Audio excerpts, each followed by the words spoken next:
Hi, David Odell here with Odell Complete Concrete. This is part 2 of a 2-part series, massive concrete driveway pour. Here's the fiber mesh additive, which I happen to have in stock for sale through my storefront at $3.50 a pound. Bender Concrete is the only company I really like to use. Really good operation, family business, great service, and a really good product.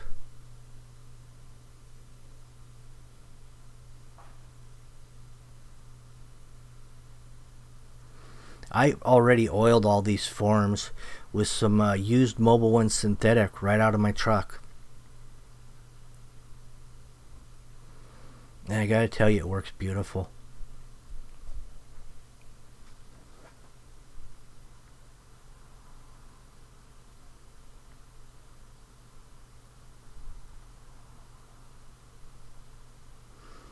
On my screed system there, you see those wood stakes.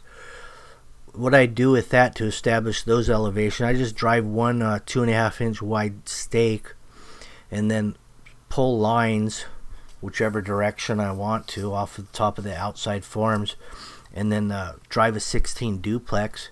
And then the next stake I put in is just to kind of hold the overhead screed board in place so it doesn't fall out of there, you know, when you're coming down, because it's just riding on top of a 16 duplex stuck into wood.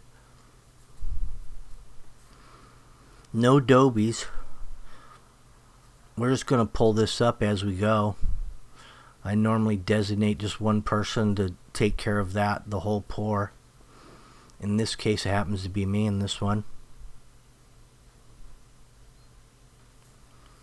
And these are all aluminum screeds, so they're perfectly straight.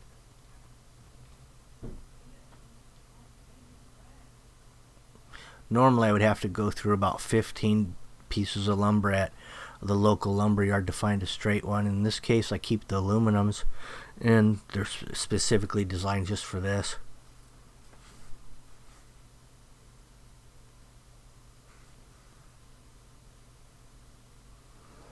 Now that's the 4-foot wide wood bowl float going on there, and that's happening right after the rod. That's my brother Darren there. He's running the bowl float. So you can see my concrete in that raised curb on the inside form is not really to the top of it, because the top doesn't matter, because I have the outside set to height and the bottom of the inside to height. This way you don't have to rip lumber and, you know, waste a bunch of lumber. Just keep it a 2x6 instead of a 2x6 at one end and a whatever at another end.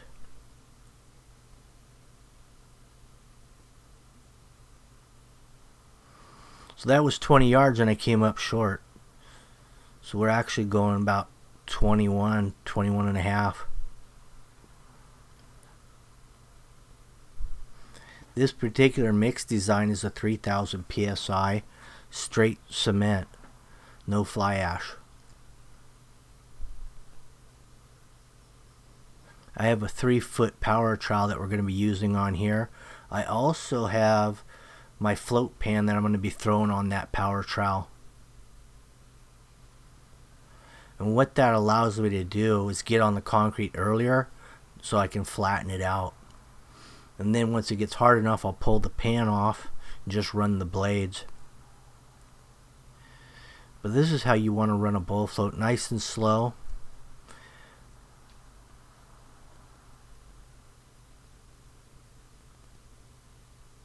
Here's Big Blue. It's got the rocker arm on there, and the nice thing about that, when you're pulling it into a garage or you have other obstacles behind you, you can adjust the height and get around them. Now this is an interesting thing on these poles. What somebody has done to these poles is they added a little bit of PVC on the end of the pipes that slips over the aluminum pole. So that what that does is when you drop your pole, it doesn't bend, so it always stays round. and that way you don't ever have to cut the ends off. They always slide together nice and neatly. That was a good idea, whoever came up with that.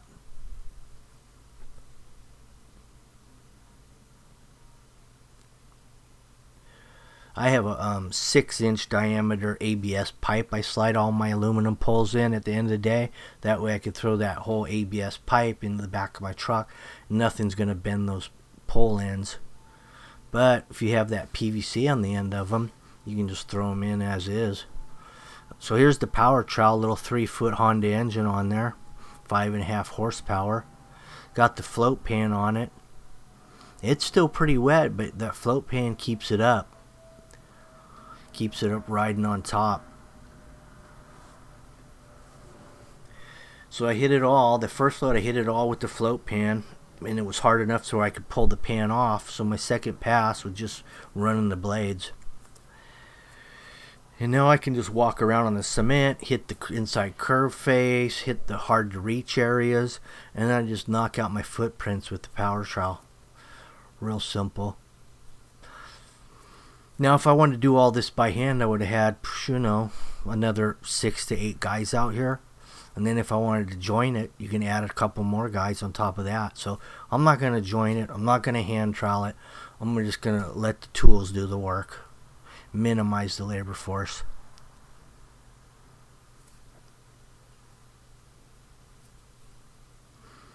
We are going to have to cut a couple hand tool joints the day of, just to get us through the night until I come back here tomorrow. And tomorrow, what I'm going to be doing is running that Medusa. And I gotta tell you, that thing works beautiful. Out of all the concrete I've cut, with all the different devices, that's got to be the best. I mean, you don't need it. It rolls straight. Here's another new tool. I've actually had this tool for quite some time now, and I'm going to put the description in the link, in case you guys like this thing. And I really liked it, and it's great when you got long spans like this, because you're not going to put that many poles on a broom and go all the way across. It's just not done. And keep it straight. So what it is, you just lay it on there. One guy pulls it one way, then you move it over, and the guy pulls it back, and it tracks beautifully straight. Marion Brush Company makes that little jewel. Picked that up at the World of Concrete. They actually have a new one that tracks by it. It actually pulls itself. They've rigged up a mechanism that locks onto the rope, and it tracks and pulls itself across on a rope. So that now you're down to not even having to pull it. It'll pull itself across.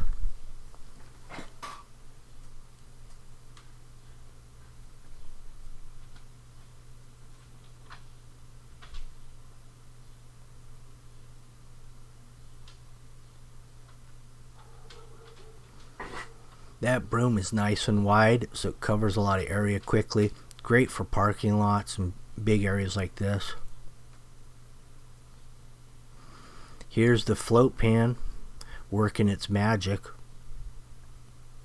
And you've got all that weight on there, and you got that float pan that's really consolidating the surface. So in the end, you're going to end up with a really hard surface and really flat.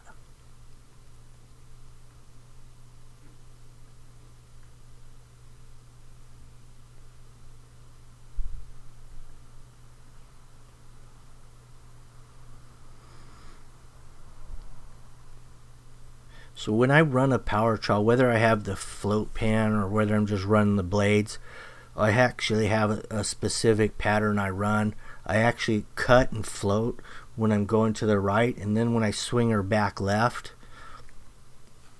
I'm actually overlapping halfway, and it actually smooths it out. It's due to the rotation of the blades, the direction of the blade spinning.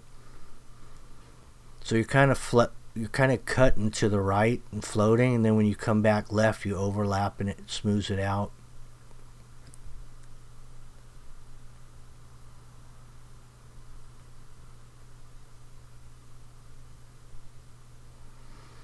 So we had to kind of do this in stages and kind of follow the way the concrete was drying.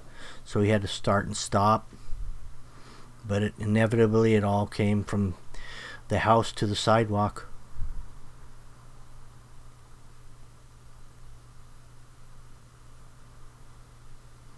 These are key crack points we had to cut the day of, because we could have showed up here the next morning and already had a crack in those spots.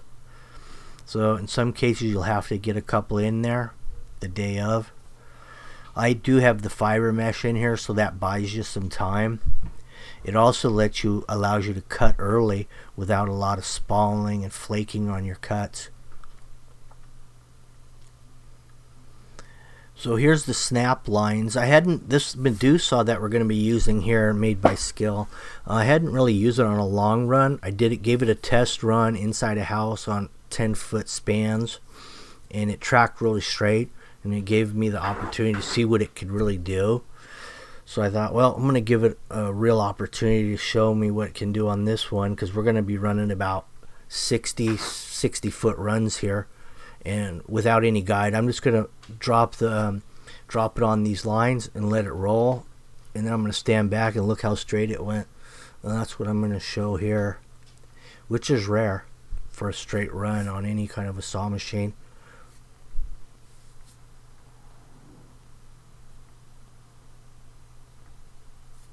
It has a vac attachment. It also has a water kit attachment, but I'm not running any of those.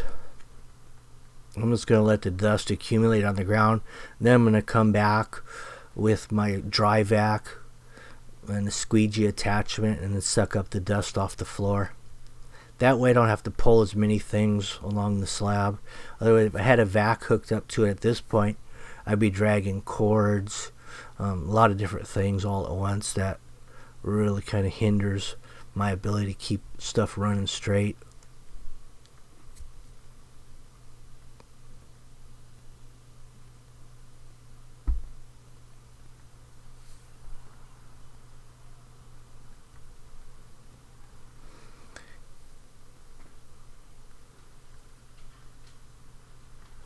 We cut this up in about 8x8 sections. And then what I'll do is I'll continue those cuts right up and over the curb face. I'm going to use my battery operated Milwaukee 9-inch diamond blade to do those finishing touches. Here it is here. A little beauty to have on hand when you're getting into these tight situations and you don't want to bust the cord out.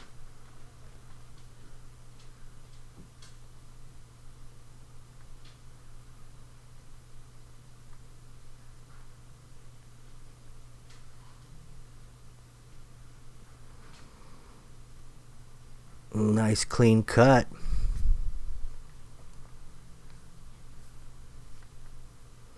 The nice thing about saw cuts versus a lot of hand joints is a saw cut's a lot narrower, so it doesn't hold a lot of water, a lot of dirt, and it's not a trip hazard.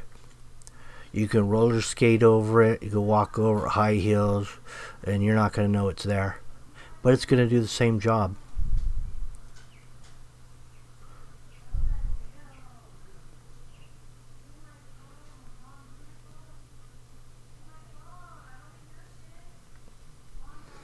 Here we are stripping it, and we're going to backfill it with some topsoil so that lawn will grow back in there.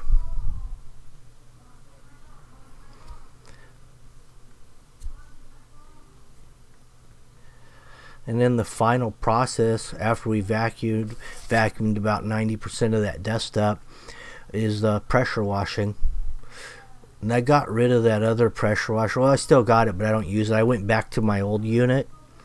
All I did with it was I changed the water pump on, and I actually upgraded it. So this particular pressure washer started at about 2350. I put a bigger pump on it. Now it's doing about 3250. Same engine. The only thing goes out on these pressure washers normally is the pump, so that's all you need to replace typically. Save yourself about $500 by just doing that. And it's only 4 bolts.